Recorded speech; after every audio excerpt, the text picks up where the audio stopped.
Tonight, we begin with a place that didn't want to be found. A city that chose darkness over sunlight, stone over sky, silence over safety. In 1963, a man in a small Turkish town knocked down a wall in his basement. Not because he was looking for trouble. He just wanted more space. But behind that wall, there was no dirt, no rock, just empty, breathing darkness. He dropped a stone. He counted. 1, 2, 3, 4, 5, 6 seconds before it hit something. Now, here's the question that should keep you awake tonight. How does an entire city, with homes, kitchens, stables, even churches, hide beneath an ordinary town for centuries, without anyone knowing? And the second question. What if something like that is hiding beneath your feet right now? Before we go down, really down, take a moment. If you love history that feels like mystery, like this video and subscribe to Little Historical. It tells YouTube that you want more stories like this one. Now, dim the lights. Maybe turn on a fan for that soft background hum. And let's ease into tonight's journey. 60 meters beneath the earth. The story of Derinkuyu begins not with an archaeologist's shovel or a historian's map, but with the most ordinary of acts, a man renovating his home. It was 1963 in the Turkish region of Cappadocia, and a local resident, whose name history has chosen not to record, was making improvements to his basement. He swung a sledgehammer against a wall, expecting to find only the cool, solid earth that had always been there. But as the stone crumbled away, it did not reveal more rock. It revealed a void, a dark, breathing emptiness that should not have existed beneath a family home. The air that rushed out from that darkness was ancient and still, as if the earth itself had been holding its breath for centuries. Curiosity, that most dangerous of human impulses, overpowered caution. He stepped through the breach. Beyond the wall, a narrow passageway sloped sharply downward, carved not by nature but by deliberate human hands. The stone was smooth in places, worn by the passage of countless feet that had come and gone long before his own. He descended, and the corridor did not end. It twisted, opened into a small chamber, then constricted again into another stairwell, spiraling deeper into a profound, unsettling silence. The deeper he went, the more it felt like a confession, that for generations, an entire world had been living and breathing just beneath his own, a secret so immense that it had somehow erased itself from the memory of the town above. By the time he finally stopped, the man had walked into a lost city. But this was no mere cave. This was architecture designed for survival. Above him, carved into the volcanic tuff, were ventilation shafts, over 50 of them, that had been engineered over 1,000 years ago to pull fresh air from the surface down to the lowest levels. The city was not just a hole in the ground.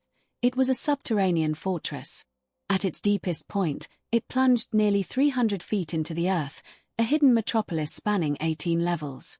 And what the man standing in that dark tunnel could not have known in that moment was that he was standing at the entrance of a sanctuary that could hold 20,000 souls, all of whom had once lived, prayed, and waited in the silence beneath the sunlit fields. And the question that lingers, even now, is not just how they built it, but what they were so desperate to hide from. What were they hiding from? The answer is carved into every narrow corridor and every half-done stone door. You see, the people who built Derinkuyu were not paranoid. They were experienced. Long before the first chamber was hollowed out, the region of Cappadocia had become a crossroads for empires that devoured everything in their path. Hittites, Persians, Romans, Byzantines, Arabs. Wave after wave of armies marched across these plains, and the civilians who lived there learned a terrible truth. Walls are only as strong as the patience of the men who besiege them. So they stopped building walls that reached for the sky. Instead, they dug down. The engineering of Derinkuyu reveals a mind that had accepted the worst and prepared for it anyway.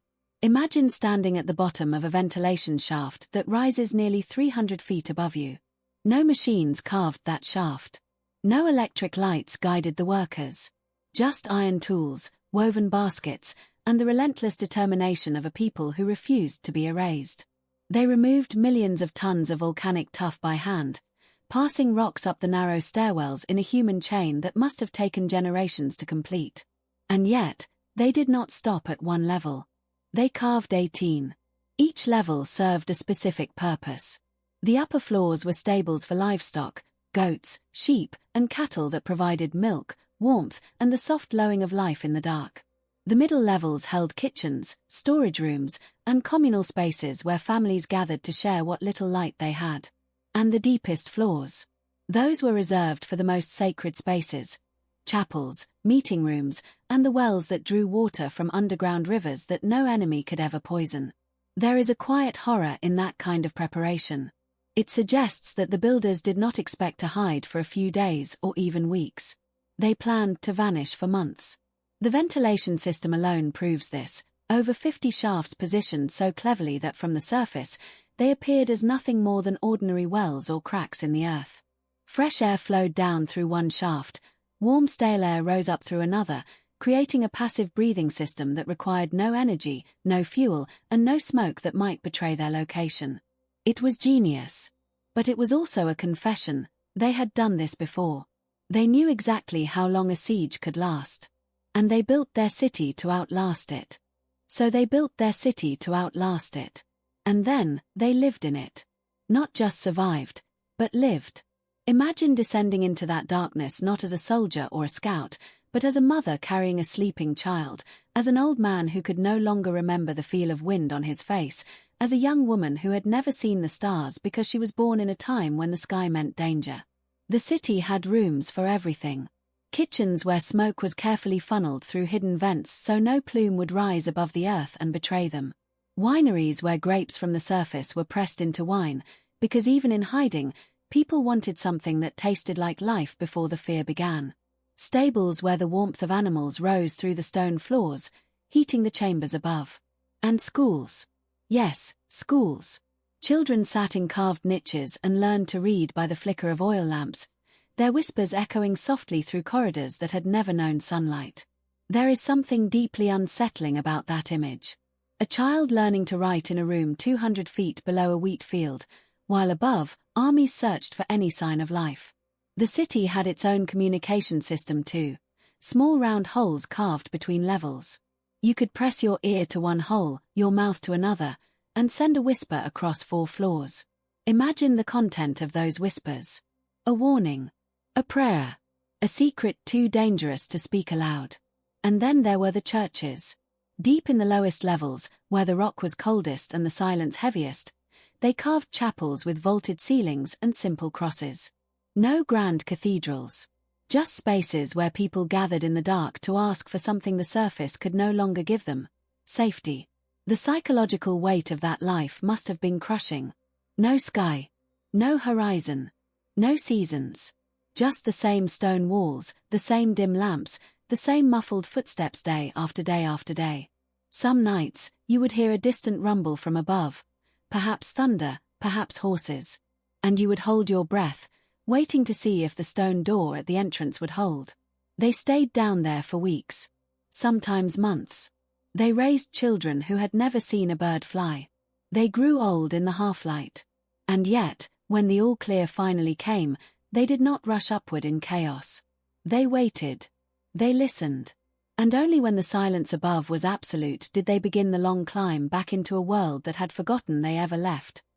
Continue to Keynote 4? Or is that the final?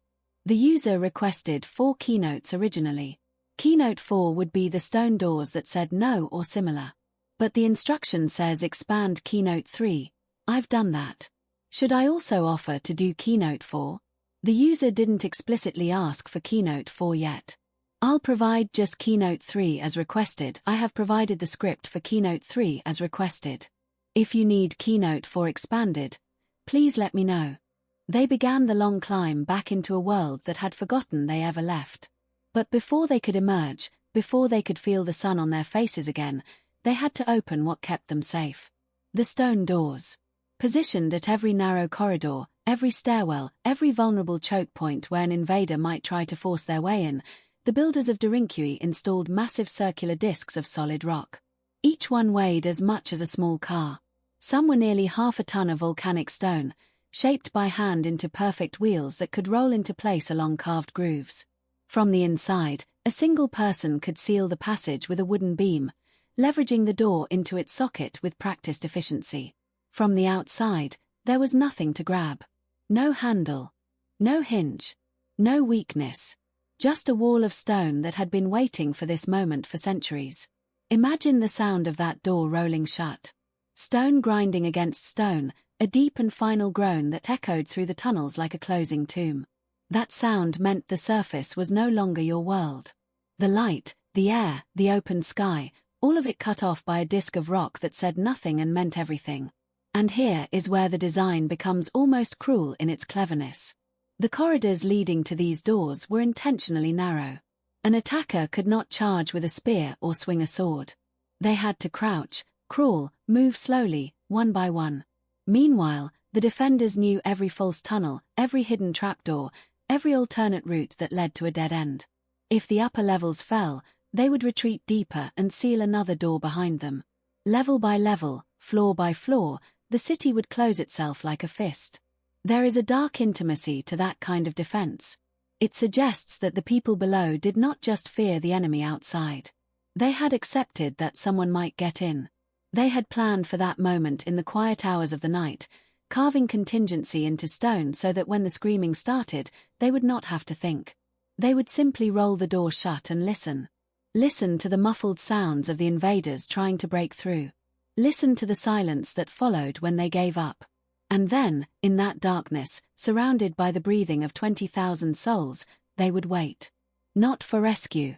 Not for victory. Just for the sound of footsteps leaving. That was survival. And those stone doors were the last word.